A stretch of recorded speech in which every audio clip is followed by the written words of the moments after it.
যারা 2026 সালে এসএসসি পরীক্ষা দিয়েছো, তোমাদের রেজাল্টটা 21 জুলাই প্রকাশ করবে। এখন অনেক শিক্ষার্থী 100 200 ফেল চলে আসবে।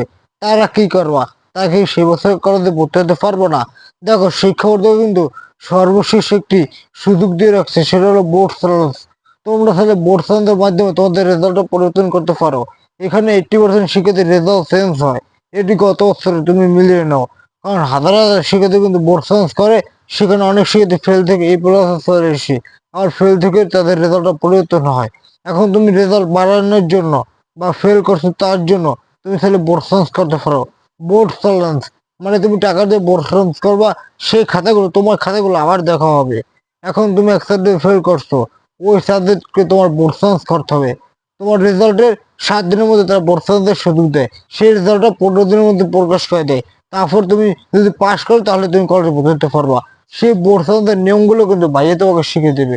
তাই নমনীয় শরীর সাথে সবসময় যদি থাকো তাহলে হয়ে যাবে।